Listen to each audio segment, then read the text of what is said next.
Dah. Sambil jalan. Bismillah. Assalamualaikum warahmatullahi wabarakatuh.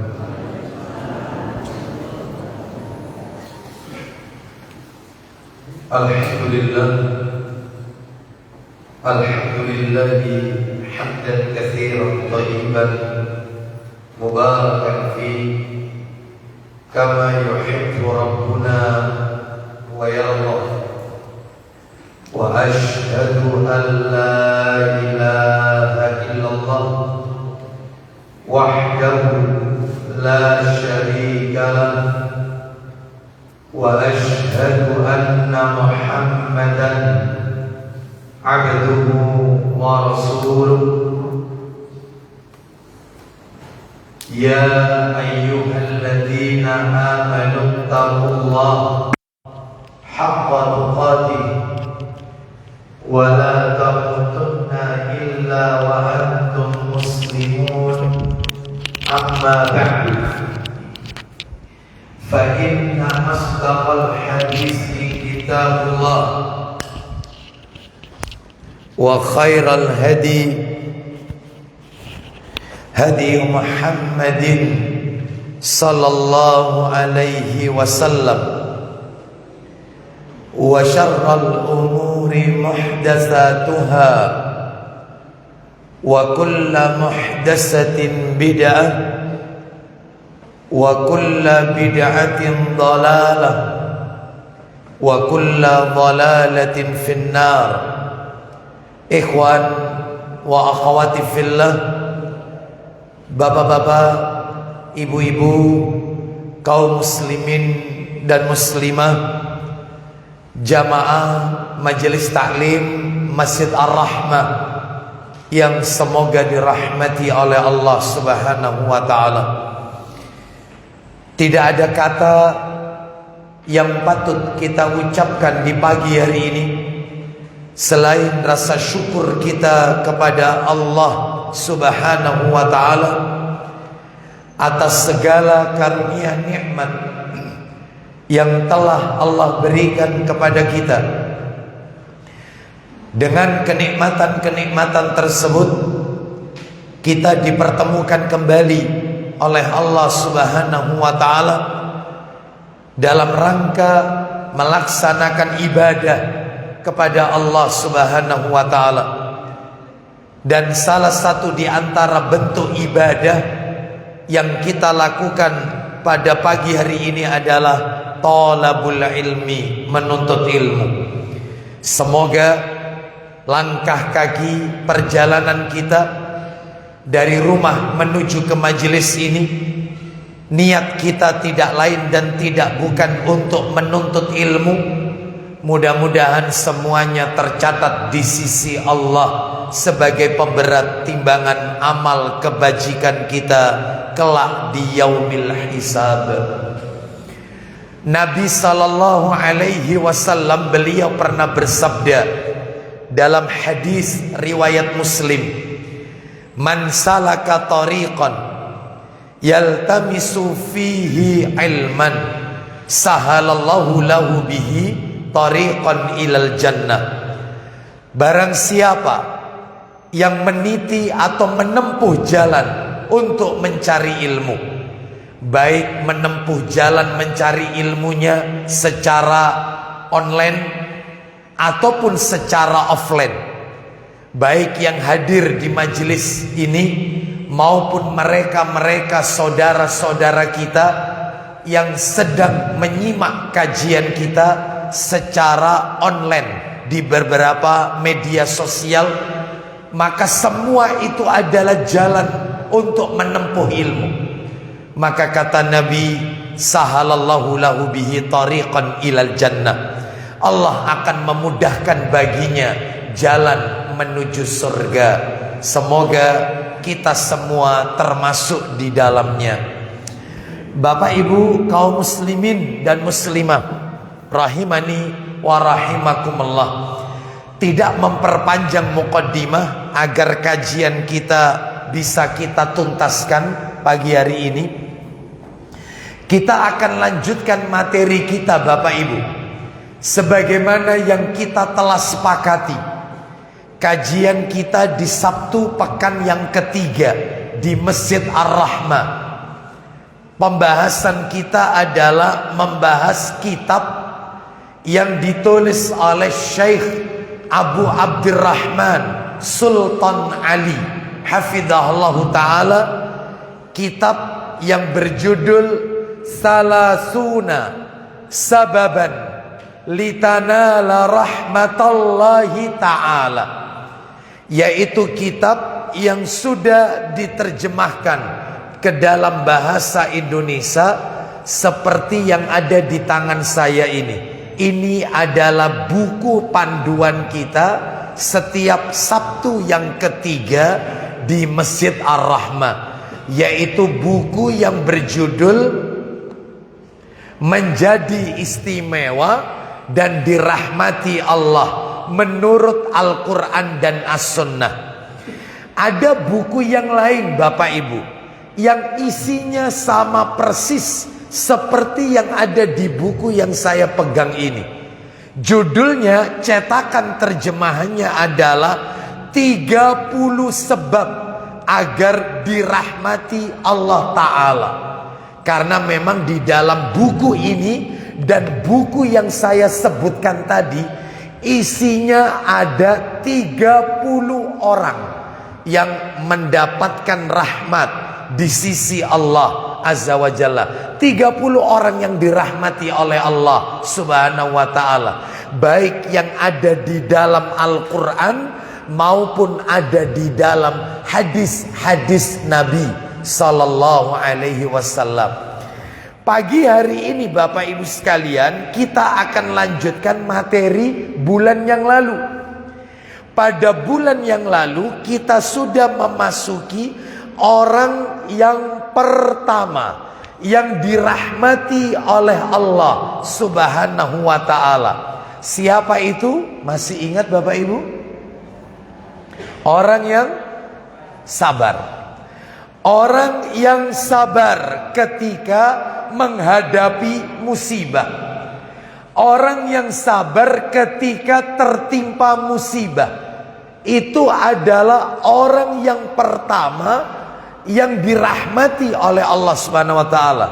Sebenarnya Bapak Ibu, kalau panjenengan membaca di buku yang saya tunjukkan ini, ya, bukunya judulnya ini ya, yang tadi sudah saya tunjukkan. Ternyata orang yang sabar ketika tertimpa musibah itu bukan nomor 1 Bapak Ibu, bukan, tetapi nomor 8. Kenapa kok saya sebutkan yang pertama orang yang sabar? Sesuai yang kami singgung bulan yang lalu, saya mencoba mengurut dalam Al-Quran dari surat Al-Baqarah sampai dengan tuntas, sehingga yang kita dapatkan yang pertama kali Allah sebut orang-orang yang mendapatkan rahmat dari Allah mulai Al-Baqarah sampai An-Nas, mulai dari Al-Fatihah sampai surat An-Nas. Yang pertama yang kita temukan adalah orang yang sabar ketika menghadapi musibah. Di mana itu ayatnya? Surat Al-Baqarah ayatnya 155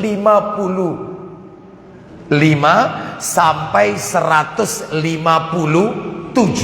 Nah, baru nanti kalau materi ini tuntas, orang yang nomor 2 setelah Al-Baqarah itu siapa? Nah nanti. Makanya saya tidak urut sesuai urutan di buku ini. Kalau di buku ini tidak urut Bapak Ibu. Contoh ya, contoh ini yang ada di buku ini. Yang nomor 1 itu orang yang beriman kepada Allah, yang dirahmati Allah. Itu di surat An-Nisa ayat 175. Lompatnya jauh Bapak Ibu.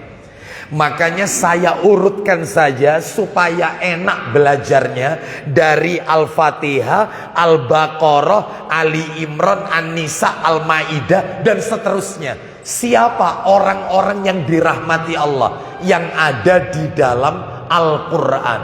Lah yang nomor satu, sabar ketika menghadapi musibah. Dalilnya, ayo kita baca Al-Baqarah ayatnya 155 sampai 157. Al-Baqarah 155 sampai 157. Allah Subhanahu wa taala berfirman, "Walanabluwannakum bisyai'im minal khaufi wal ju'i wa naqsim minal amwali wal anfusi wath thamarat wa basyiris sabirin alladzina idza asabathum musibah qalu inna lillahi wa inna ilaihi raji'un ulaika alaihim salawatum min rabbihim wa rahmah wa ulaika humul muhtadun." Silakan terjemahannya 155 sampai 157. Silakan. Dan sungguh akan kami berikan cobaan kepadamu dengan sedikit ketakutan, Terus, kelaparan, lalu, kekurangan harta, kemudian, jiwa dan buah-buahan. kemudian.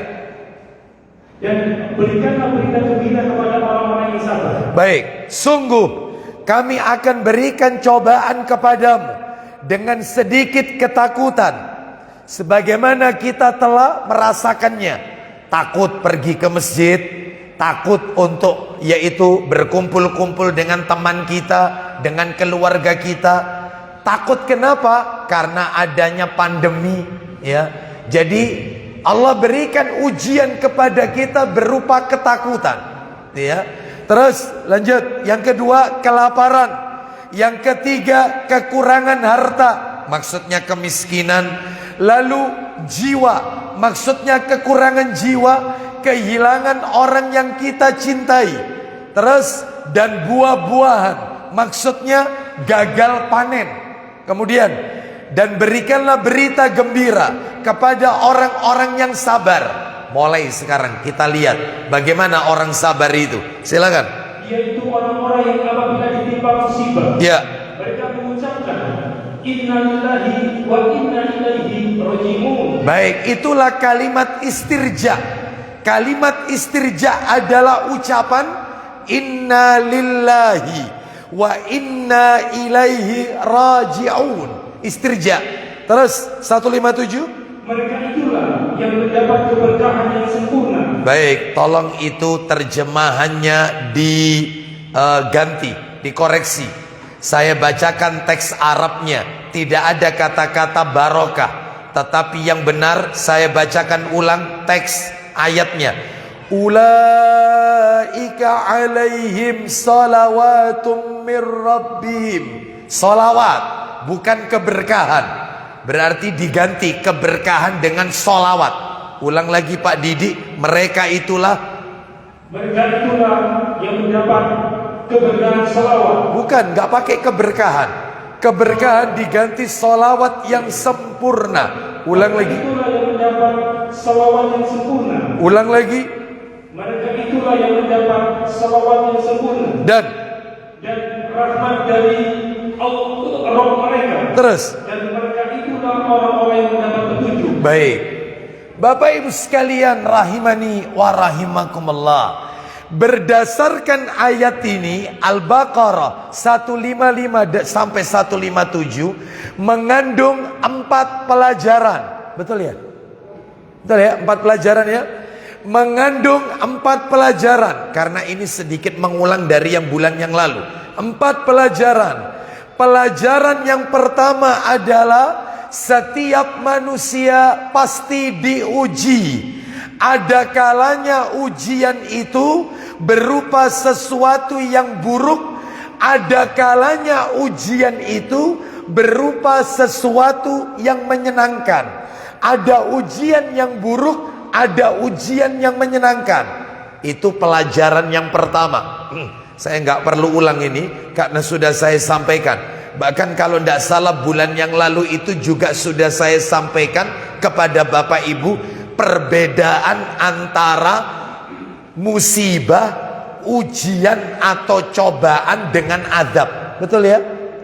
Sudah saya sampaikan itu ya. Apa sih bedanya musibah? Apa bedanya dengan cobaan atau ujian? Atau apa itu adab? Nah itu sudah kami sampaikan. Tidak perlu kami ulang lagi ya. Karena nanti akan memperpanjang ini. Baik. Terus ya pada waktu itu juga sudah saya sampaikan kepada panjenengan semua. Manusia itu diuji oleh Allah dengan 4 ujian. Betul ya? Ada ujian itu yang bentuknya perintah. Betul. Ada ujian itu yang bentuknya larangan. Betul ya? Ada ujian itu yang bentuknya berupa yaitu penyakit atau musibah. Betul ya? Dan ada ujian itu yang bentuknya gangguan dari orang-orang kafir. Contohnya, ada ujian yang Allah berikan kepada kita yaitu bentuknya perintah, sebagaimana Allah memerintahkan Nabi Ibrahim alaihissalam untuk menyembelih putranya sendiri. Nabi Ibrahim diuji bentuknya bentuk perintah. Apa perintahnya? Menyembelih putranya yang bernama Ismail. Apakah Nabi Ibrahim berhasil? Berhasil, ditunaikan. Ketika Ismail alaihissalam sudah direbahkan, pisau hampir mendekat ke leher Ismail, maka Allah mengganti Ismail alaihissalam dengan domba yang sangat besar. Allah uji Nabi Ibrahim dengan perintah. Kita pun juga begitu. Kita diperintah oleh Allah salat 5 waktu. Sudah berhasil. Allah memerintahkan kita berbakti kepada ibu dan bapak. Sudah berhasil. Allah memerintahkan kita untuk menjalin silaturahim. Sudah berhasil. Allah memerintahkan kita untuk baik sama tetangga. Sudahkah berhasil? Itu perintah. Jadi kalau ada seorang muslim sama tetangga tidak pernah akur, sama orang tua dia durhaka, berarti tidak berhasil mendapatkan perintah Allah. Maaf, mendapatkan ujian Allah yang namanya perintah. Ustadz bisa ngasih contoh, ada nabi yang diperintah oleh Allah ternyata nggak berhasil. Ada, Nabi Adam alaihissalam. Allah perintahkan Nabi Adam alaihissalam untuk tinggal di surga. Ternyata setelah diperintahkan, Nabi Adam juga dilarang. Ternyata nggak berhasil. Nah sekarang kita lihat nomor dua sebelum membahas yang Nabi Adam. Ada ujian Allah itu yang bentuknya larangan. Dilarang ini, dilarang ini, dilarang ini. Ada. Contohnya apa itu? Yang berhasil. Kita nggak bahas yang nggak berhasil dulu. Yang berhasil siapa? Nabi Yusuf alaihissalam. Allah melarang melakukan perbuatan zina. Allah melarang Nabi Yusuf untuk berbuat zina. Dan Nabi Yusuf berhasil tidak melakukan perbuatan terkutuk itu dengan istri seorang pembesar. Padahal yang meminta itu wanita tersebut. Bahkan memaksa. Bahkan bajunya Nabi Yusuf alaihissalam robek bagian belakangnya. Sampai-sampai ketika di persidangan itu ditanya siapa yang salah. Maka kata sebagian orang mengatakan ya dilihat aja bajunya Yusuf. Kalau robeknya bagian depan berarti yang melakukan itu adalah Yusuf. Tetapi kalau yang robek itu bagian belakang berarti yang melakukan meminta itu adalah wanita tersebut, istri pembesar. Ternyata setelah dicek maka bagian belakang baju Nabi Yusuf alaihissalam yang robek bagian belakang. Nah, Nabi Yusuf alaihissalam meninggalkan perbuatan maksiat tersebut. Apa ada yang tidak berhasil? Ada. Yang tadi saya singgung, Nabi Adam alaihissalam. Allah melarang jangan mendekati pohon ini. Tinggallah kamu dengan istrimu di surga, nikmati semua buah-buahannya dan jangan dekati pohon ini. Bukan hanya didekati, malah dimakan buahnya. Maka Allah mengeluarkan Adam dan Hawa ke dunia, yaitu mengeluarkan dari surga, yaitu Allah turunkan ke dunia. Baik, ini yang kedua. Bagaimana dengan kita? Allah melarang kita untuk makan riba. Apakah sudah berhasil? Allah melarang kita untuk tidak boleh berbuat durhaka kepada orang tua. Apakah sudah kita tinggalkan perbuatan itu? Allah melarang kita berbuat zina. Sudahkah kita tinggalkan? Banyak larangan-larangan itu.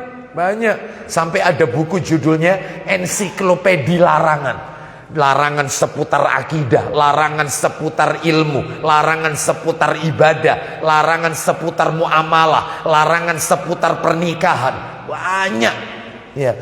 Oleh karena itu maka ini menunjukkan kepada kita Allah Subhanahu wa taala ketika melarang hambanya bukan berarti Allah hendak memenjarakan hambanya, mengekang hambanya, tetapi Allah hendak menyelamatkan hambanya dari jurang kebinasaan. Baik, kita lanjutkan. Yang nomor 3, ada ujian Allah itu yang bentuknya berupa musibah. Longsor, gempa bumi, penyakit. Nabi siapa yang diuji oleh Allah dengan sakit? Nabi Ayyub alaihissalam. Ya. Ada lagi yang nomor 4, Allah memberikan ujian kepada seorang hamba, bentuknya adalah bentuk gangguan dari orang-orang kafir. Nabi siapa yang ketika berdakwah diganggu oleh kaumnya, ya dilempari batu, ya dilempari kotoran onta, ya diludahi, disakiti sampai berdarah-darah. Siapa lagi kalau bukan Nabi Muhammad sallallahu alaihi wasallam? Bahkan disakiti oleh pamannya sendiri, yaitu Abu Lahab dan istrinya Ummu Jamil. Nah, itu ya. Baik Bapak Ibu sekalian rahimani wa rahimakumullah, kita lanjutkan. Itu juga sudah saya sampaikan. Baik, kita langsung saja yang nomor 2 sekarang. Nomor 2, yaitu pelajaran yang nomor 2 dari surat Al-Baqarah ayat 155 sampai 157. Apa pelajaran kedua? Keutamaan kalimat istirja. Keutamaan kalimat inna lillahi wa inna ilaihi raji'un. Nah, ini apa keutamaannya? Bapak Ibu sekalian rahimani wa rahimakumullah. Saya tanya sebelum saya lanjutkan lebih jauh. Kalau kalimat istighfar ucapannya gimana istighfar? Hah? Astagfirullah. Kalau tasbih? Kalau tahmid? Kalau takbir? Kalau takdis? Takdis? Betul. Ibu-ibu jawab, ada yang betul. Subhanallah, takdis sama dengan tasbih. Sama.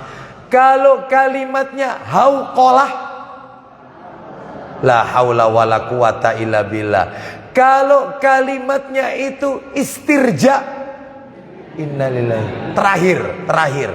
Kalau kalimat istisna, insyaallah. Tuh, insyaallah itu istisna. Kalau kalimatnya itu istiftah, ucapan istiftah, bukan iftitah, istiftah. Ucapan apa? Istiftah. Allahumma ba'id baini wa baina khotoyaya kama ba'atta bainal masyriqi wal maghrib. Allahumma naqqini minal, dan seterusnya. Dibaca sebelum surat Al-Fatihah. Itu namanya kalimat istiftah. Baik ya, baik, kita lanjutkan. Sekarang istirja, yaitu kalimat inna lillahi wa inna ilaihi raji'un. Bapak Ibu sekalian rahimani wa rahimakumullah. Ya. Kata para alim ulama, kalimat istirja memiliki keutamaan yang sangat besar. Apa keutamaannya? Saya sebutkan 3 Bapak Ibu keutamaannya. 3 dalil. 3 dalil keutamaan orang yang mengucapkan inna lillahi wa inna ilaihi raji'un. Dalilnya 1, tolong dibuka Sahih Muslim. Ini kitabnya di sini. Ambil. Sahih Muslim, tulis ya.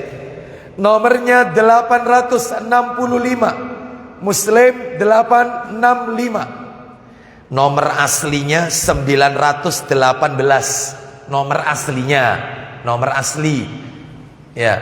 Kalau nomor cetakan terjemahannya 865. Baik. An Ummi Salamah radhiyallahu anha qalat qala Rasulullah sallallahu alaihi wasallam ma min muslimin tusibuhu musibatun fayaqulu ma amarahu Allah inna lillahi wa inna ilaihi raji'un Allahumma ajirni fi musibati wa akhluf li khairan minha illa akhlafallahu lahu khairan minha. Silakan Pak Didi. Ya, dari awal. Dari Ummu Salamah radhiyallahu anha katanya, dia mendengar Rasulullah SAW bersabda. Apa isi sabdanya?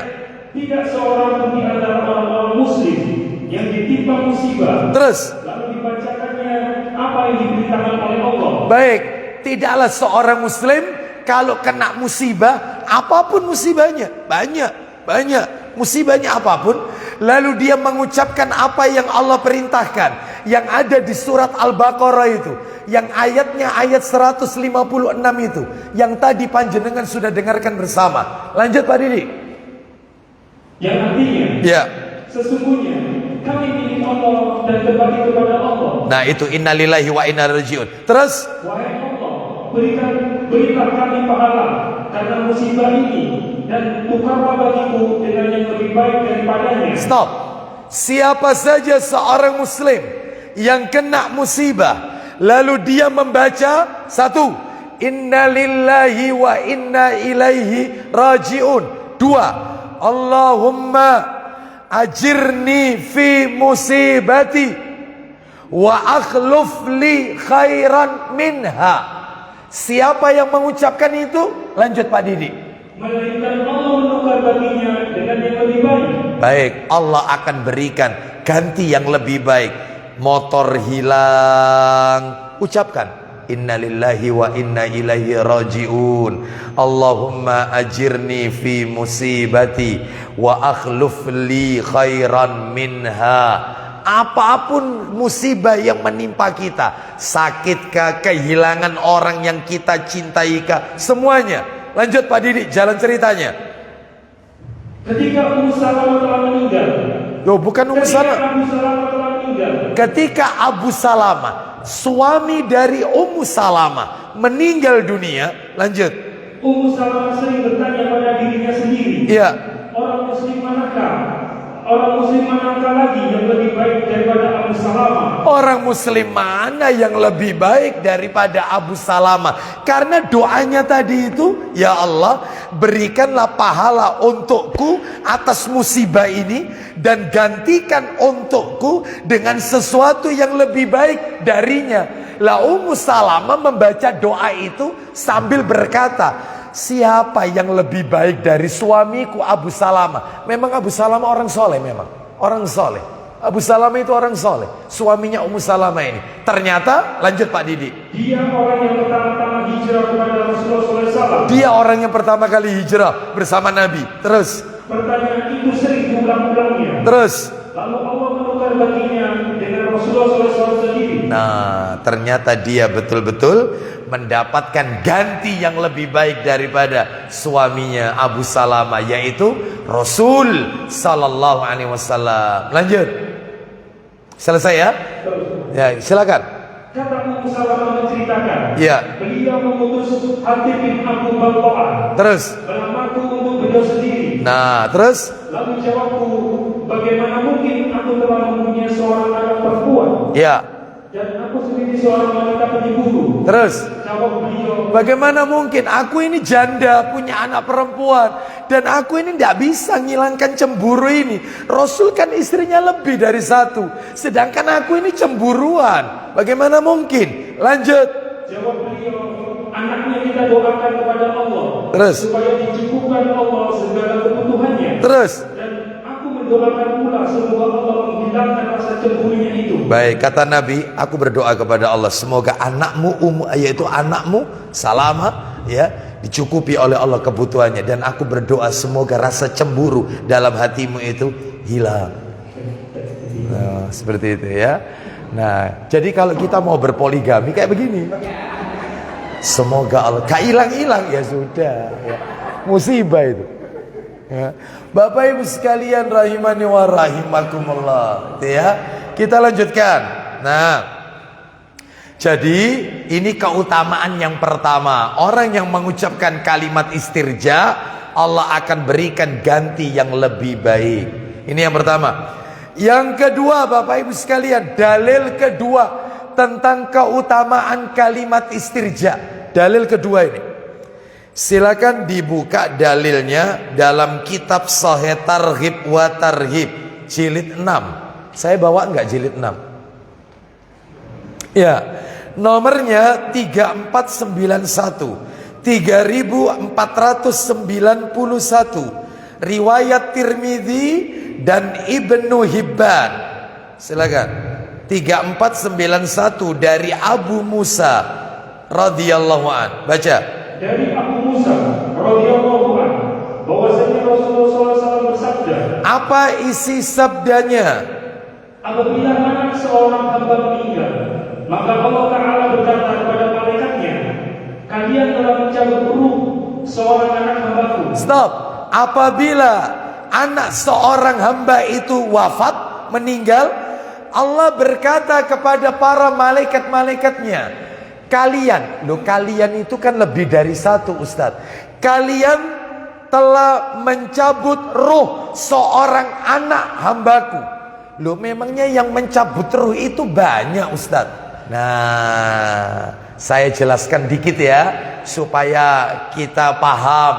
Bapak Ibu sekalian, proses keluarnya ruh seorang hamba itu, proses keluarnya ruh itu ada beberapa tahap. Tahapan yang pertama, ketika orang itu mau meninggal dunia, yang pertama kali turun, yang pertama kali datang adalah para pembantu-pembantunya malaikat maut, malaikat pencabut nyawa. Itu para pembantunya dulu yang turun.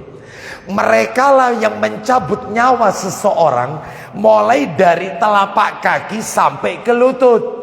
Roh itu dari lutut naik ke pinggul, roh itu naik sampai ke dada, lalu naik lagi sampai ke kerongkongan. Ketika sudah sampai di tenggorokan atau kerongkongan, maka barulah turun sang eksekutornya, malakul maut. Yaitu tugasnya. Loh, berarti malakul maut itu mencabut ruh seorang hamba ketika roh itu sudah sampai di kerongkongan. Iya, karena sakitnya itu ketika di situ. Rasa sakitnya. Kalla idza balagatit taraqi wa qila man raqa. Coba dibuka surat 75 Al-Qiyamah. Surat 75 Al-Qiyamah. Surat nomor 75 Al-Qiyamah. Ya, ayatnya ayat yang ke 75 itu Al-Qiyamah ya. Ayatnya Bapak Ibu sekalian, ayat yang ke-26 sampai 29. Ayo, silakan. Langsung aja. Sekali-kali jangan. Ya. Apabila nafas seseorang telah mendesak sampai ke kerongkongan. Apabila nyawa seseorang sudah mendesak sampai di kerongkongan, seperti orang mendengkur, ngorok. Seperti itu. Lanjut, teruskan. Dan dikatakan kepadanya, orang-orang yang ada di sekitar si calon mayit ini berkata, termasuk dokternya, susternya, semuanya yang ada di sekitarnya. Apa kata mereka? Siapakah yang dapat menyembuhkan? Siapa yang dapat menyembuhkan? Semua peralatan medis sudah kita kerahkan. Ya, semua tinggal menunggu mukjizat dari Allah. Semua menunggu ada di tangan Allah. Yang penting keluarganya doa yang banyak ya. Sebab semua sudah kita kerahkan upaya kita. Dokter sudah angkat tangan. Sudah angkat tangan dari dokternya. Gak ada ini sudah kecuali kekuasaannya Allah Azza wa Jalla. Sudah angkat tangan.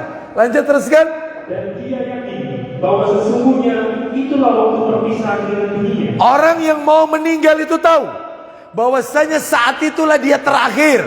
Dia lihat istrinya di sebelah kanan, dia lihat anaknya di sebelah kiri, matanya terbelalak ke atas, lalu dia meneteskan air mata. Dia siap untuk meninggalkan dunia ini. Dia tahu dia akan memasuki alam akhirat yang pertama, yaitu alam barzah, alam transit, alam penantian sebelum ketemu alam akhirat yang sesungguhnya. Dia harus lama. Ada orang yang meninggal ratusan tahun yang lalu, sampai hari ini 19 Februari pukul 7:10 belum terjadi kiamat. Selama itu pula dia mendekam di alam barzah, penantian. Dia akan tinggalkan istrinya, nangis. Dia akan tinggalkan anaknya. Dia tahu kalau dia mau wafat. Dia tahu. Dia tahu malaikat itu datang. Lalu kemudian dan bertamu betis kiri dan betis kanan. Betis kirinya sama betis kanannya itu sudah menempel rapat kakinya. Itu kalau kita baca dalam Quran terjemah, apa katanya? Disebutkan itu. Saking hebatnya sakaratul maut, ketakutan menghadapi akhirat, sampai-sampai dia, yaitu betis kiri dan betis kanannya itu sudah rapat. Ya, nempel. Orang mau meninggal itu begitu. Nempel. Sudah.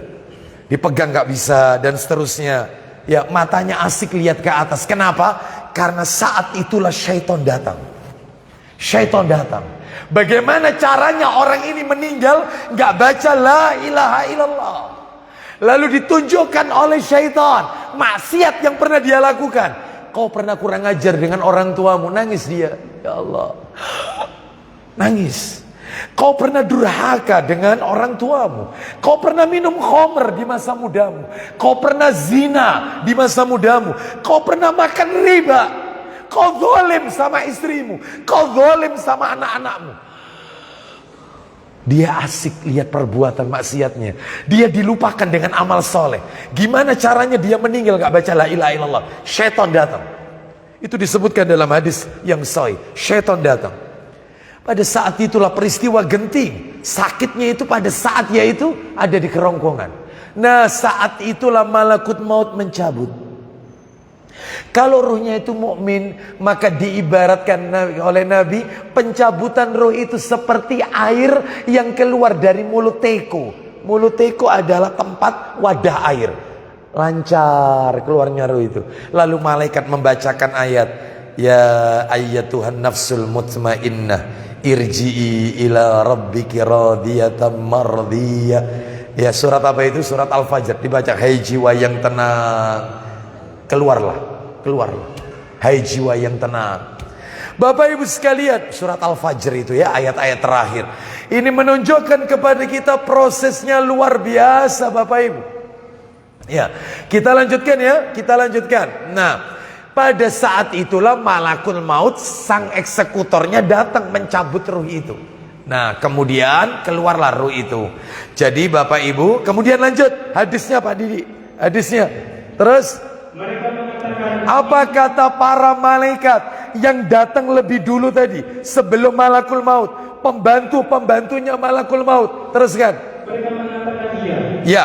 Lalu aku bertanya, Baik, stop sampai di situ dulu. Jadi mereka mengaku, ya, kami yang mencabut wahai Allah. Baik, padahal Allah Maha tahu.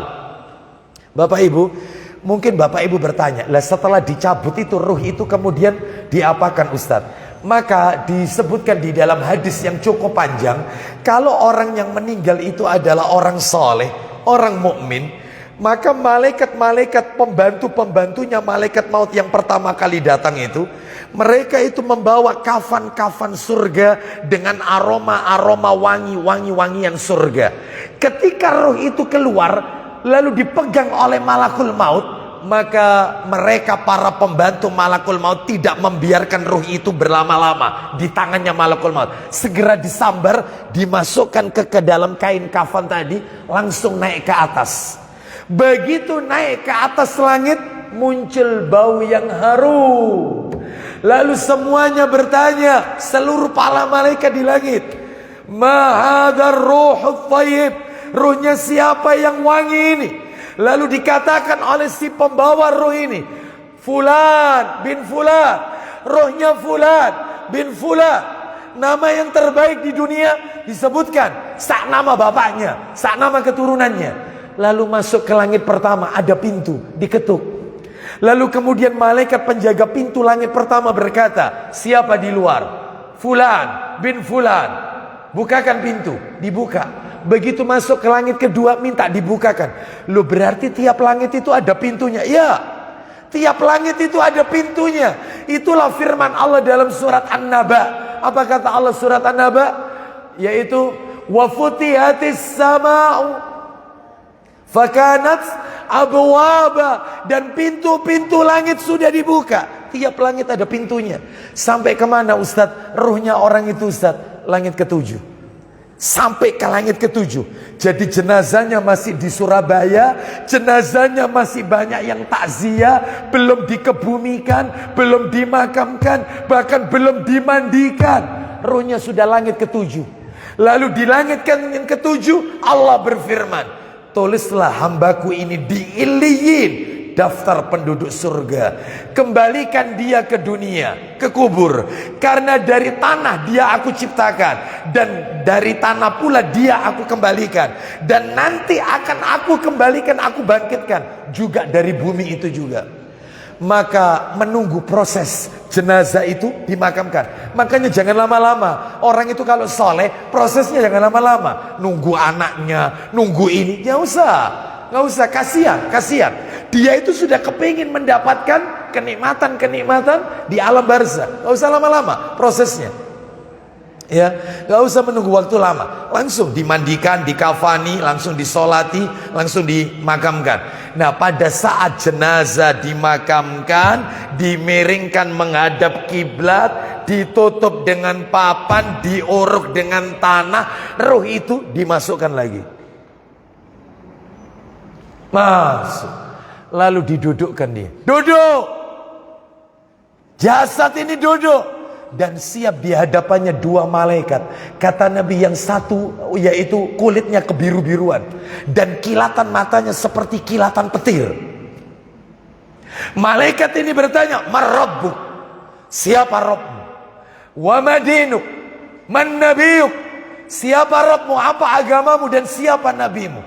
Karena dia seorang muslim mukmin. Rabiyallah dinil Islam huwa Muhammad sallallahu alaihi wasallam. Maka Allah berfirman kepada malaikatnya, yaitu Munkar dan Nakir, lapangkan kuburnya sampai 70 hasta.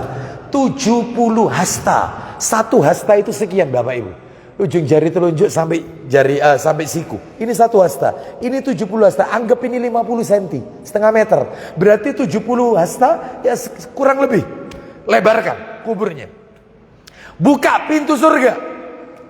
Sehingga aroma wanginya sudah tercium dari kubur. Sudah tercium.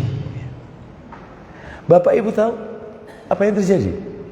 Mereka mayit minta kepada Allah, apa tidak ada orang yang mendatangi keluargaku, menyampaikan kepada mereka, kalau aku di sini enak, gak usah sedih, gak usah nangis, aku di sini enak, gak perlu mengkhawatirkan aku.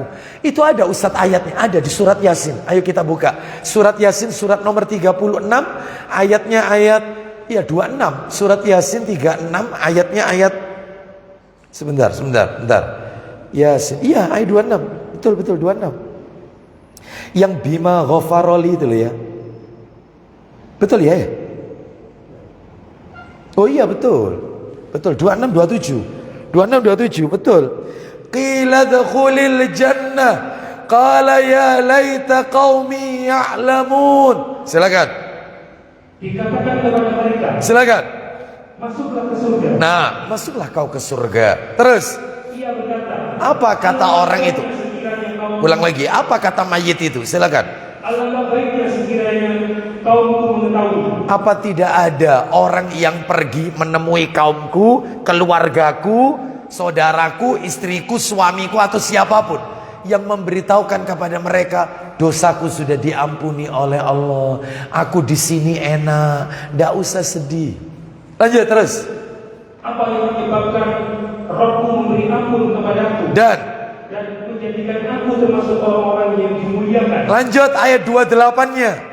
Dan kami tidak menurunkan kepada kaumnya sesudah dia meninggal suatu pasukan pun dari langit, dan tidak layak kami menurunkannya. Memang betul Bapak Ibu, tidak ada yang ngasih kabar kita, nggak ada.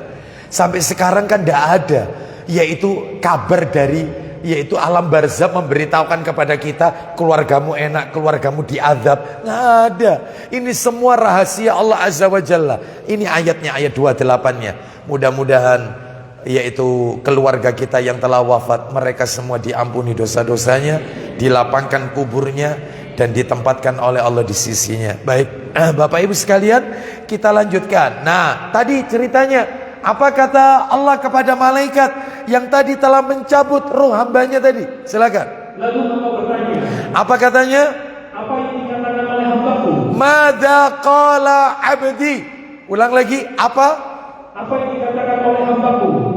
Baik, terus Mereka menjawab, apa kata para malaikat ketika orang itu kehilangan anaknya? Silakan. dia memujimu Terus, dan mengucapkan, Inna lillahi wa inna ilaihi raji'un. hambamu itu memuji engkau ya Allah, dan hambamu itu mengucapkan Inna lillahi wa inna ilaihi raji'un. Kehilangan anak, langsung dia ucapkan segala puji milik Allah ya. Terus lanjut, hanya bagi Allah. Terus lanjutkan. Allah Ta'ala berfirman, Apa kata Allah Azza wa Jalla? buatkanlah satu rumah di surga buat hambaku itu. Loh, gara-gara orang itu mengucapkan kalimat istirja, buatkan satu rumah di surga. Terus rumah itu diberi nama apa? Dan namailah dia dengan Baitul Hamd. Baik, berilah nama rumah itu, rumahnya dia, rumah orang itu dengan nama Baitul Hamdi, rumah pujian. Baitul Hamdi, rumah pujian. Ini untuk siapa? Untuk mereka yang mengucapkan kalimat apa tadi? Istirja. Ini keutamaan nomor berapa? Nomor 2. Saya simpulkan ya, saya simpulkan. Saya nanti aja sampai nomor 3 kita simpulkan ya. Sekarang keutamaan ketiga, terakhir. Keutamaan ketiga yang terakhir. Yang terakhir. Pak Didi, tolong dibaca lagi Al-Baqarahnya. Ada di situ soalnya. Nggak apa-apa, kita ulang lagi. Keutamaan yang nomor 3 ada di situ. Al-Baqarah ayatnya 156 dan 157. Mulai 156 aja. 156 dan 157. Tafadhol, langsung terjemahannya karena ayatnya sudah kita baca tadi. Silakan. Yaitu orang-orang yang apabila ditimpa musibah, Terus. mereka mengucapkan Inna lillahi wa inna ilaihi raji'un. Hati-hati ya terjemahannya karena tadi sudah dirubah sedikit tadi. Lanjut. Mereka itulah yang mendapat sholawat yang sempurna. Nah, 1, sholawat yang sempurna. Terus, Dan rahmat dari Rabb mereka. mendapatkan rahmat dari Tuhan mereka, dari Allah. Lu orang ucapkan innalillahi mendapatkan rahmat. Sesuai materi kita kan, orang-orang yang mendapatkan rahmat Allah, orang yang mengucapkan kalimat istirja ini. Terus lanjut. Dan mereka itulah orang-orang yang mendapat petunjuk. Lu ditambah lagi dapat hidayah, sudah mendapatkan sholawat. Nanti kita bahas apa itu yang dimaksud sholawat. Sabar ya, pelan-pelan dulu. Jadi mendapatkan sholawat dari Allah, sholawat Allah. Yang kedua mendapat rahmat dari Allah. Yang ketiga dapat hidayah. Orang itu kalau mengucapkan innalillahi dapat 3 sekaligus. Dapat sholawat dari Allah, dapat rahmat dari Allah, dikasih hidayah oleh Allah. Ayo kita simpulkan total 3 keutamaan dari awal. 3 hadis, 3 hadis.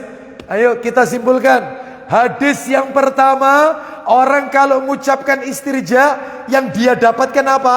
Ayo kesimpulannya apa? Hadis pertama. Ayo. Apa Pak Dedi? Betul, diganti oleh Allah dengan ganti yang lebih baik. Itu hadis pertama. Disimpulkan sendiri Bapak Ibu. Disimpulkan.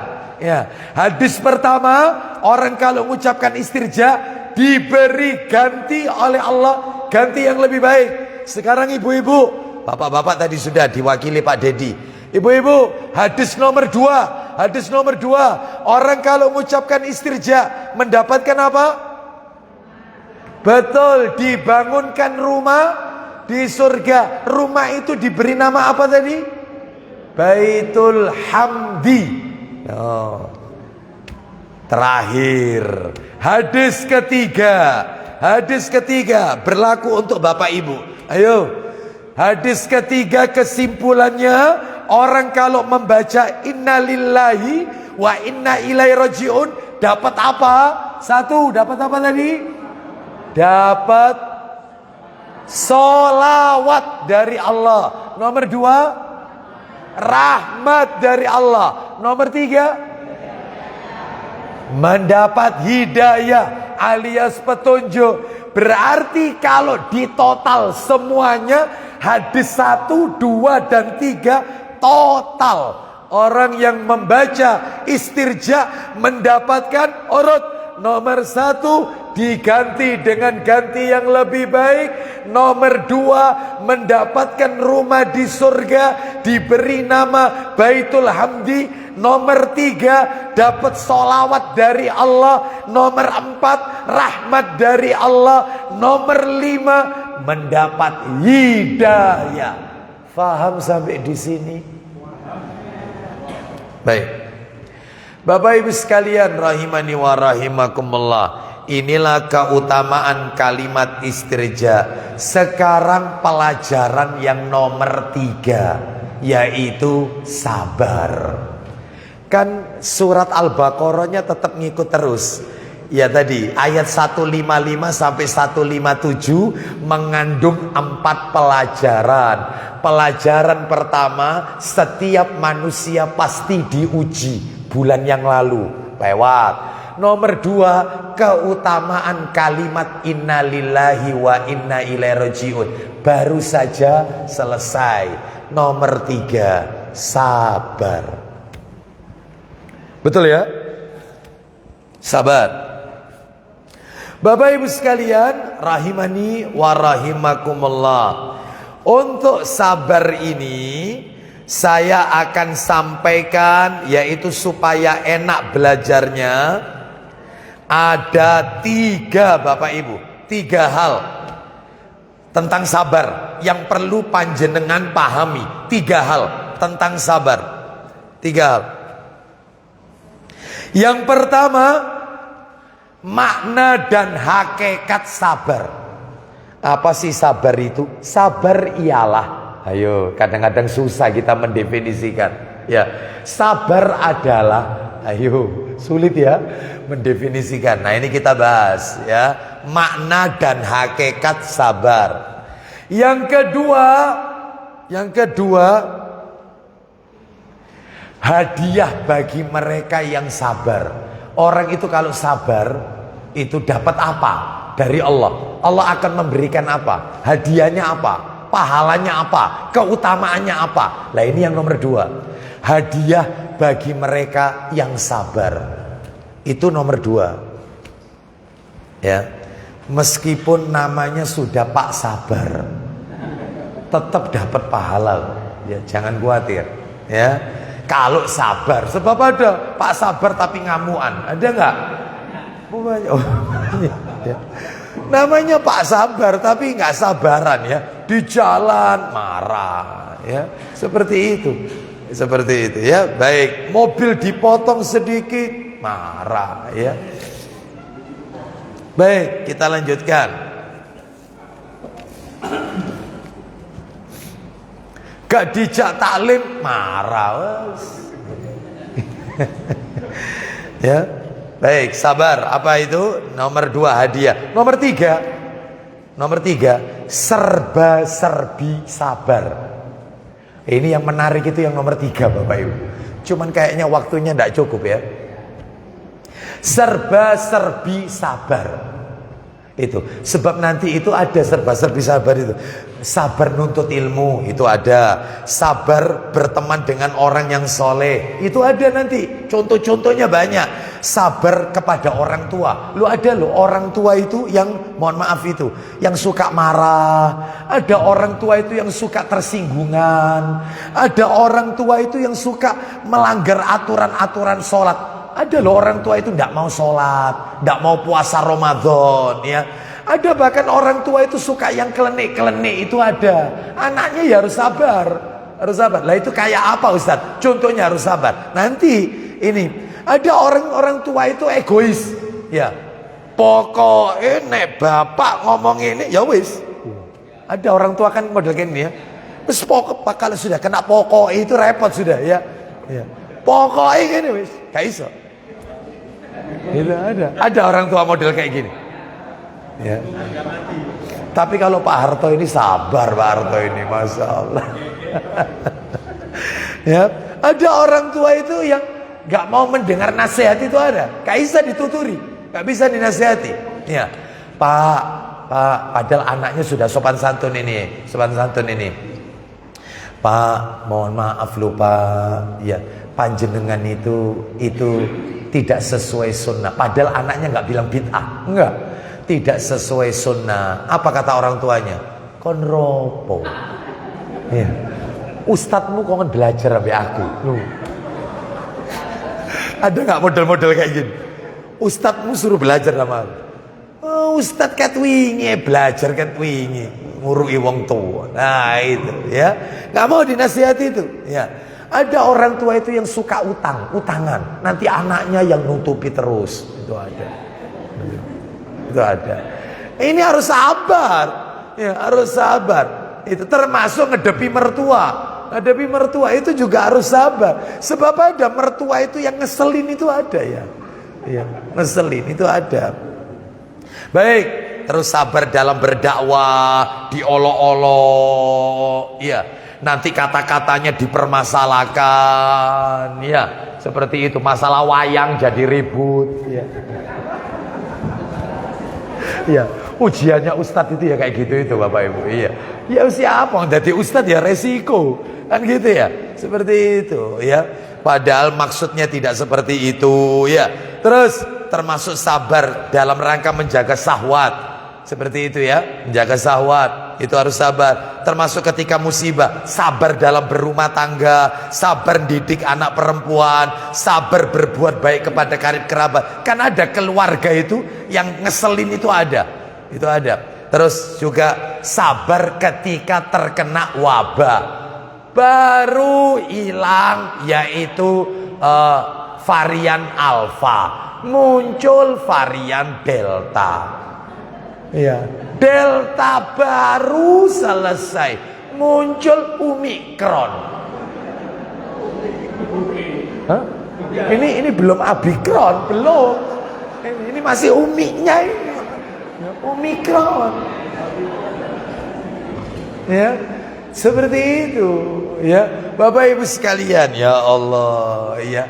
Itu baik, dan munculnya itu alhamdulillah, yaitu pas kita itu lagi semangat-semangatnya mau ibadah, mau Ramadan muncul, umroh sudah mulai dibuka muncul, alhamdulillah. Harus sabar, ya, sabar. Kita lanjutkan, ya, kita lanjutkan. Nomor 1, makna dan hakikat sabar. Makna dan hakikat sabar. Sabar itu Bapak Ibu secara bahasa, etimologi, secara lugawi artinya menahan diri. Itu sabar. Orang yang menahan diri itu namanya sabar. Adapun definisi secara syar'i, secara terminologi, secara istilah, nah ini ada. Sabar itu adalah, ya, tidak usah dicatat, ini agak panjang. Saya ambilkan 2 orang ulama. Ulama yang pertama yang mendefinisikan namanya Al-Imam Ibnul Qayyim Al-Jauziyah rahimahullah, dalam kitab Al-Wabilus Sayyib halaman 5. Apa kata Ibnu Qayyim Al-Jauziyah rahimahullah? Sabar itu artinya menahan kalbu, menahan hati dari rasa kesal terhadap takdirnya Allah. Menahan hati dari rasa kesal terhadap ketentuan takdirnya Allah. menahan lisan dari berkeluh kesah. Hatinya ditahan dari menolak takdir Allah, dari takdirnya Allah, keputusan Allah. Lisannya ditahan dari sambatan. Jadi orangnya tidak sambatan. Kena musibah apapun, alhamdulillah. Jadi kalau ada orang nih, dikit-dikit ketemu orang, ketemu temannya, wis ya opo iki ya, wis ngene ya. Nih mahal-mahal ya, semuanya mahal ya. Ini apa ini? Bahan bakar naik ya, minyak goreng naik ya, seperti itu. Iki opo karepe, iki opo karepe, sambatan terus ya. Berarti tidak. Kenapa? Karena lisannya masih berkeluh kesah. Orang sabar itu hatinya, lisannya plus ada tambahan ini, menahan anggota badan dari melakukan perbuatan yang Allah haramkan. Jadi bukan hanya hati, bukan hanya lisan, fisiknya, anggota badannya itu juga ditahan dari melakukan perbuatan yang Allah benci. Contohnya apa? Yaitu orang-orang yang tidak sabar ya, tidak sabar ini menampar-nampar pipi, merobek-robek baju, mencabut atau mengoyak-ngoyak badan atau rambutnya, berteriak histeris ketika kehilangan orang yang dia cintai. Begitu dengar ya, Bu, sabar ya. Ini kami dengar berita putra panjenengan dipanggil oleh Allah. Karena apa? Seperti kemarin kejadian di layar kaca kita. Karena tenggelam di sungai. Teriak, wah, memukul-mukul ya. Oh, itu sampai auratnya kelihatan dan seterusnya. Ini berarti tidak sabar. Ya, jilbabnya dilepas, teriak, tidak terima dia dengan takdirnya Allah. Opo kok anakku, opo kok gak aku, koyok yo ini ya, koyok yo ini. Opo kok anakku, bo aku ay. Oh itu, nggak terima. Ya ini tidak sabar, hatinya menolak takdir, lisannya tidak dijaga, anggota badannya memukul-mukul. Seperti yang dilakukan oleh orang Syiah Rafidhah. Setiap tahun di sebuah tempat namanya Karbala, tiap tanggal 10 Muharram, Asyura, mereka melakukan ratapan-ratapan jahiliyah sambil memukul-mukul tubuhnya sebagai bentuk penyesalan atas kematiannya Husain, yaitu cucu Nabi SAW, sampai berdarah-darah tubuh mereka. Bahkan sekarang bukan kayak begitu. Saya lihat itu di YouTube itu, waduh, lebih tragis lagi, lebih parah lagi. Kalau dulu yang saya tahu itu benda-benda tajam atau pisau atau apa dipukulkan, Husain, ya Husain, sampai berdarah-darah. Sekarang enggak, pistol itu tembak, ditaruh di bagian pinggir, yaitu perutnya, das, sudah sampai berdarah, baru diselamatkan, dibawa ke rumah sakit. Itu katanya dosanya luntur dan seterusnya. Itu pemainnya mereka, orang-orang Syiah, sebagai bentuk penyesalan atas kematiannya, yaitu Husain, cucu Nabi SAW. Ini semua adalah orang-orang yang tidak sabar, apalagi ditambah melakukan ratapan-ratapan jahiliyah. Lo memang tidak boleh sedih tak Ustadz? Sedih itu boleh. Rasul pun juga sedih. Nabi ketika ziarah ke makam ibunya Aminah, itu Nabi menangis. Sahabat juga ikut nangis. Kenapa kok Nabi nangis? Karena Nabi minta sama Allah agar ibunya diampuni oleh Allah. Ternyata Allah tidak memperkenankan. Lalu Nabi meminta kepada Allah agar diperkenankan untuk menziarahi kubur ibunya dalam rangka untuk mengingatkan kematian, bukan mendoakan ampunan. Ternyata Allah mengizinkan. Jadi ibunya nggak diizinkan, dimintakan ampunan sama Nabi. Ya Allah, ampuni ibuku Aminah. Nggak diizinkan. Makanya Nabi nangis. Sahabat yang lain nangis. Boleh sekedar menangis. Yang tidak boleh itu yaitu tangisan histeris, menjerit ya, sedih berkepanjangan dan seterusnya. Baik, ini menurut siapa tadi? Ibnul Qayyim. Sekarang yang berikutnya menurut Syekh Shalih Al-Utsaimin rahimahullah. Syekh Muhammad bin Shalih Al-Utsaimin rahimahullah, di dalam kitab Syarah Salasatul Usul atau Usul Salasa sama saja, halaman 24, Apa kata Syekh Utsaimin rahimahullah? Sabar itu artinya, ini lebih lengkap lagi nih, lebih lengkap. Kalau tadi Ibnu Qayyim bisa disimpulkan. Ibnu Qayyim tadi itu orang yang menahan diri hatinya, lisannya, dan anggota badannya dari perbuatan yang dibenci oleh Allah. Selesai. Hati, lisan, dan anggota badan. Ini sekarang tidak.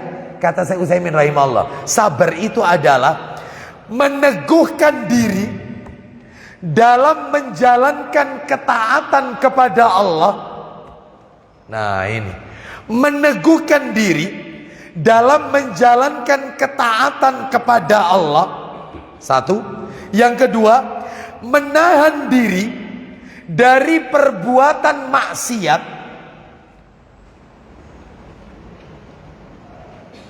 Ya. Jadi yang pertama itu kata kata Syekh Muhammad bin Shalih Al Utsaimin rahimahullah, yaitu meneguhkan diri dalam menjalankan ketaatan kepada Allah. Yang kedua yaitu menahan diri dari perbuatan maksiat dan semua yang Allah haramkan. Yang ketiga terakhir, menjaga sikap marah, kesal, murka, menggerutu, gerundel, termasuk itu terhadap takdirnya Allah. Menjaga sikap dari marah, kesal, murka, menggerutu terhadap takdirnya Allah. Lah dari dua definisi ini bisa disimpulkan. Nah, silakan kita simpulkan. Lah ini kesimpulannya ini aja dicatat. Ini aja yang dicatat. Dari dua definisi tadi, kesimpulannya ternyata sabar itu ada 3 macam. Berarti sabar itu macamnya ada 3. Dari kesimpulan tadi, definisi tadi. Yang pertama nih, sabar dalam melakukan ketaatan kepada Allah. Ya harus sabar. Harus sabar. Wasta'inu bis sabri. Saya ulang. Wasta'inu bis sabri wassalat. Dan jadikanlah sabar dan sholat sebagai penolongmu. Orang sholat butuh sabar. Orang berzakat butuh sabar. Orang berpuasa butuh sabar. Sabar apa ketika puasa? Menahan diri dari makan dan minum dan syahwat. Mulai dari terbit matahari sampai matahari terbenam. Harus sabar. Sabar. Ya, jadi dalam rangka mentaati Allah itu harus sabar. Nuntut ilmu harus sabar. Berbakti kepada orang tua harus sabar. Semuanya butuh sabar. Semuanya butuh sabar. Sabar dalam melakukan ketaatan kepada Allah. Ya kenapa? Karena ketaatan itu kan diulang-ulang Bapak Ibu. Lah yang namanya ketaatan, sholat itu sehari berapa kali sholat yang wajib? 5 kali, kan diulang-ulang terus. Lah karena diulang-ulang, ketaatan itu kan diulang-ulang, maka butuh istiqomah. Lah istiqomah itu butuh kesabaran. Sabar. Sebab orang kalau tidak sabar biasanya futur. Lah kalau sudah futur males. Males sholat, males taklim, males sholat berjamaah ke masjid, males baca Quran. Awalnya semangat, kemudian kendor. Yaitu karena tidak sabar. Makanya orang menjalankan ketaatan itu butuh sabar. Sebab gangguannya itu males soalnya. Gangguannya males. Yaitu. Ini sabar pertama. Macam sabar yang pertama ya. Sabar dalam ketaatan. Yang kedua, sabar dalam meninggalkan yang haram. Meninggalkan yang haram. Meninggalkan yang haram. Harus sabar.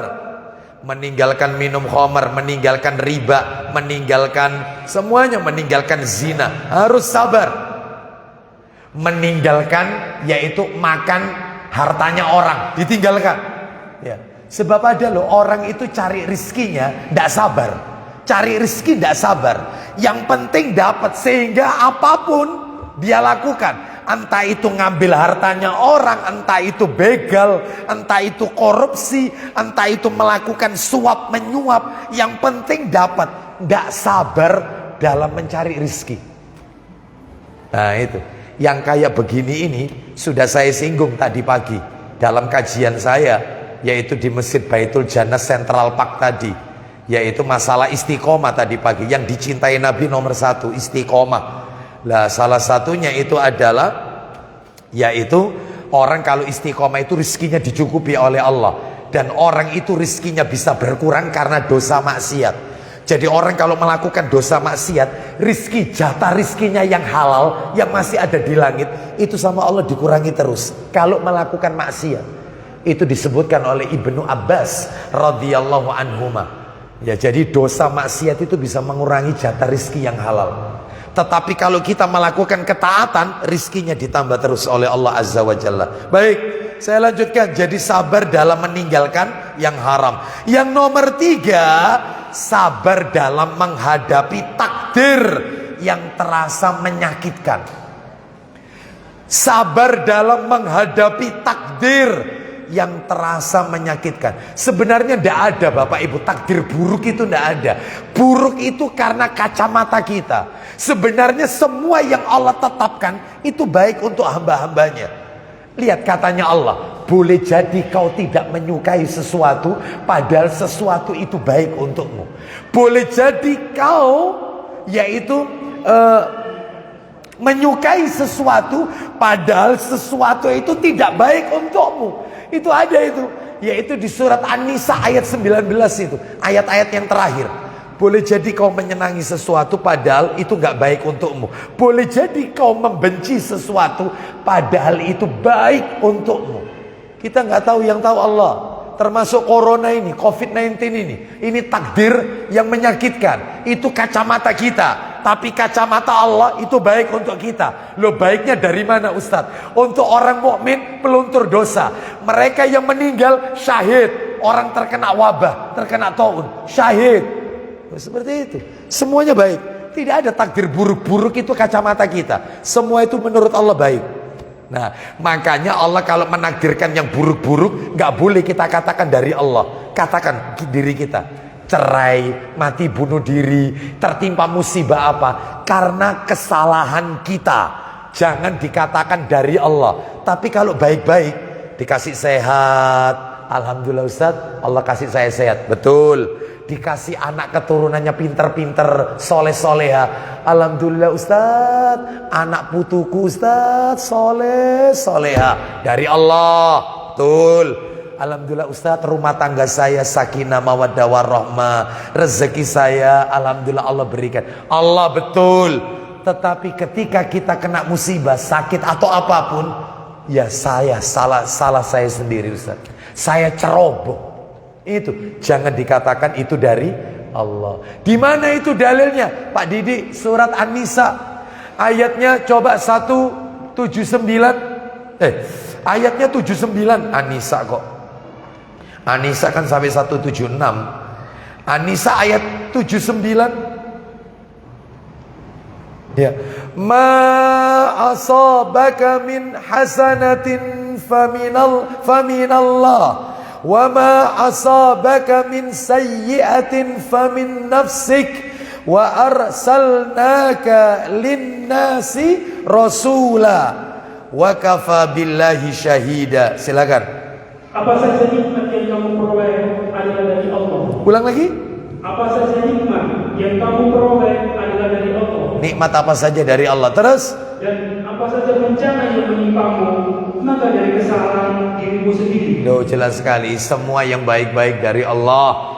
Bencana apapun yang menimpa kita itu ya karena kesalahan kita. Jangan menyalahkan itu dari Allah Azza wa Jalla. Wallahu a'lam wa bissawab. Ya, coba Pak Didi ayat 78-nya.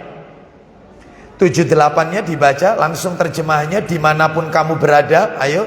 Di mana saja kamu berada, kematian akan mendapatkan kamu. Terus, kedatipun kamu di dalam benteng yang tinggi lagi kokoh. Terus, dan jika mereka memperoleh kebaikan, kalau mereka memperoleh kebaikan, maka mereka mengatakan ini adalah dari sisi Allah. Dan kalau mereka ditimpa keburukan, dan kalau mereka ditimpa suatu bencana, mereka mengatakan ini datangnya dari sisi kamu Muhammad. Duh, kurang ajar kan orang-orang kafir Quraisy.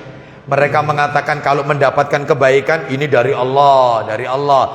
Begitu mereka mendapatkan keburukan, musibah, ini ya sumbernya dari kamu Muhammad. Makanya kita nggak boleh melakukan ini. Contohnya Ustadz, ada nggak orang yang kayak begini dalam di sekitar kita? Banyak. Misalnya nih, kita bonceng teman kita. Kita bonceng teman kita. Ternyata di jalan ban bocor. Kita katakan, "Ih gara-gara kon melok iku mau." IKB gara-gara kon. Aku gak tahu banku bocor. Ya. Selama ini saya taklim gak pernah. Kon melok langsung bocor. Gak boleh. Kon ini ngapes sih. Ya, ini gak boleh. Gak boleh. Ya ini kayak begini nih. Gak boleh. Gak boleh Bapak Ibu sekalian. Ya. Sama seperti pernyataan beberapa orang. Indonesia ini seperti ini. Ya ini. Gara-gara dakwah Wahabi ini. Oh ya. Padahal yang kita sampaikan adalah berdasarkan Al-Quran dan As-Sunnah. Kita kembalikan Islam dengan pemahaman yang sesuai pemahaman para sahabat. Seperti itu ya. Baik Bapak Ibu sekalian. Jadi teruskan Mbak Didi. Semuanya datang.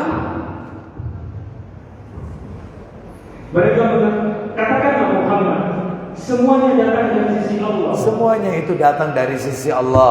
Baik buruk dari Allah. Cuman tadi etikanya kalau yang baik-baik sampaikan itu dari Allah. Kalau yang buruk-buruk menurut kacamata kita itu menyakitkan, maka kembalikan kepada diri kita sendiri. Wallahu a'lam bishawab. Sampai di situ ya. Baik, jadi intinya sabar ada berapa macam Bapak Ibu? Ada 3. Apa saja? Tolong simpulkan yang sederhana. Nomor 1 sabar dalam apa? Ketaatan kepada Allah. Yang nomor 2 sabar meninggalkan yang haram. Yang nomor 3 sabar menghadapi takdir yang terasa menyakitkan. Wallahu a'lam bishawab. Saya tutup sampai poin pertama ini aja, makna dan hakikat sabar. Insya Allah kita akan lanjutkan pada kesempatan yang akan datang. Yang nomor 2, hadiah bagi mereka yang sabar. Wallahu a'lam bishawab. Ya. Baik Bapak Ibu, ada yang mau bertanya? Silakan Pak. Satu aja, silakan. Waalaikumsalam. Ketika misalnya ada yang sembuh dan sakit gitu ya, kemudian menyebutkan ini karena Pak Dokter gitu, tidak menyebutkan Allah, karena kalau menyebutkan Allah dan sekaligus dokternya itu berarti mendoakan Allah. Iya, baik. Beliau bertanya, bagaimana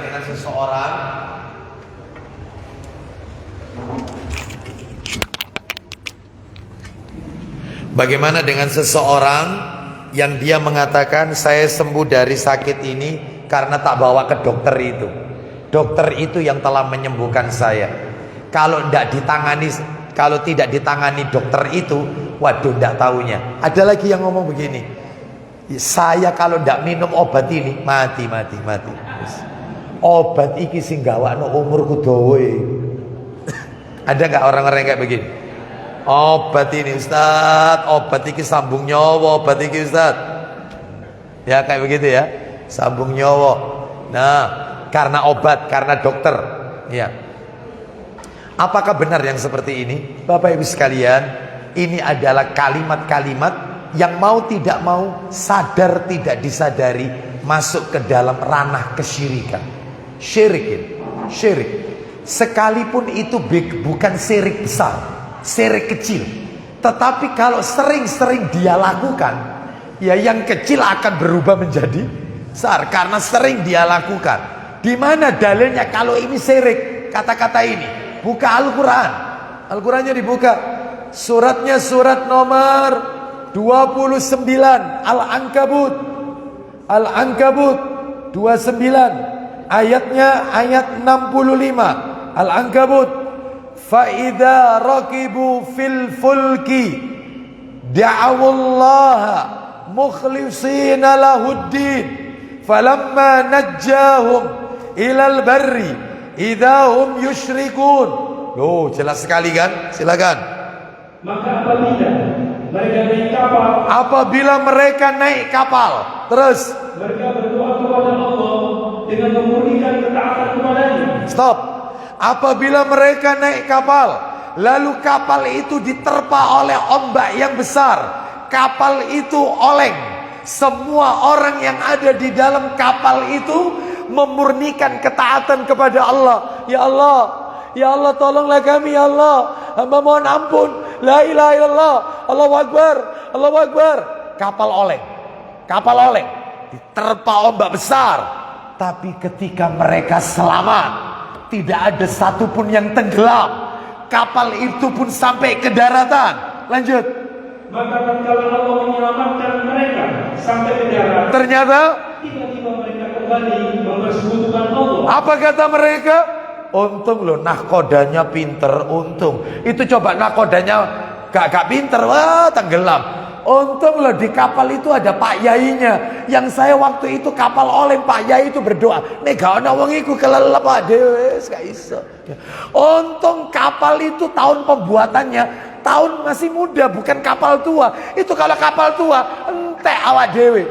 Untung satu pun tidak menyebut Allah. Nahkoda, kapal, orang soleh. Mana Allah? Ketika dia oleng tadi, ya Allah, mana? Nggak ada. Itulah syirik. Ketika dia, ya Allah, ampuni ya Allah, ampuni.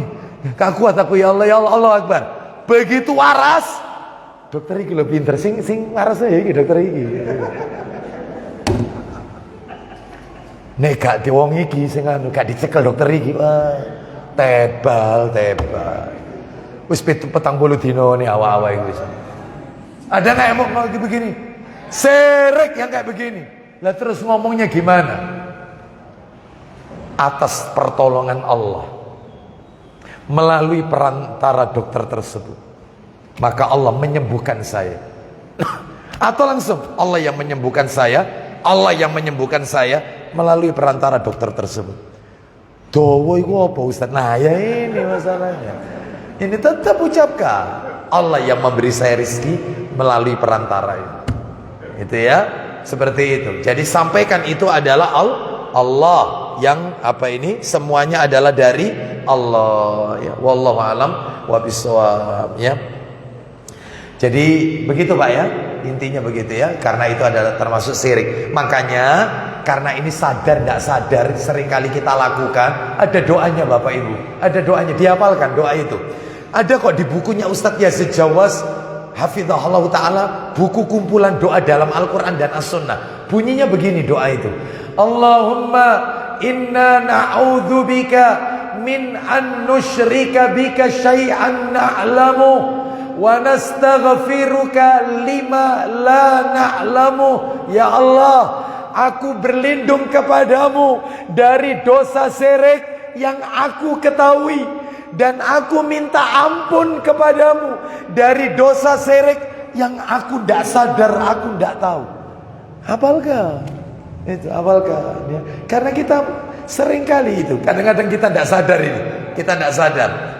Mangkane kait mau mendung lah wong arek teko.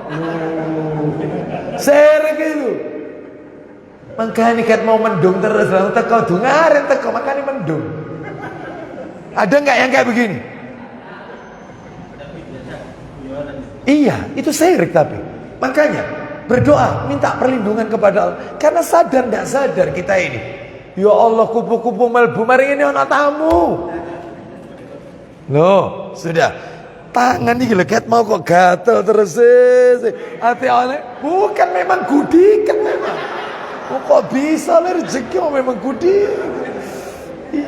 Ya Allah, itu loh, iya. Ya Allah, gak sadar pengajian kelambiku kuali, gak baju kok kuali. Berarti kata oleh bukan, pakai baju kebalik katanya dapat. Iya ini syirik loh itu, syirik itu. Gigi atas patah, maka harus dibuang di. Kalau gigi bawah, gigi atas dibuang di bawah. Kalau gigi bawah yang patah, maka harus taruh di atas genteng supaya tidak hujan. Celana dalam ditaruh di syirik itu. Khurafat tatayur. Orang hamil, lihat ada orang yang mungkin fisiknya jelek atau apa ya, amit cabang bayi lana amit ya. Cabang. Kira-kira kalau dengar orang itu marah atau tidak? Ini masuk khurafat loh itu. Khurafat, cabangnya syirik itu, khurafat itu. Hati-hati, banyak ya. Kita tutup sampai di sini Bapak Ibu. karena masih panjang dan saya masih ada amanah ya. Ada jamaah kita yang membutuhkan untuk khutbah nikah, maka insya Allah kita akan sambung pada kesempatan yang akan datang. Kita akhiri wassallallahu ala nabiyyina wa ala alihi washabihi wasallam. Subhanakallahumma wa bihamdika asyhadu an la ilaha illa anta astaghfiruka wa atubu ilaik. Semoga Allah mengampuni semua dosa-dosa kita. Wa akhiru da'wana alhamdulillahi rabbil alamin. Assalamualaikum warahmatullahi wabarakatuh.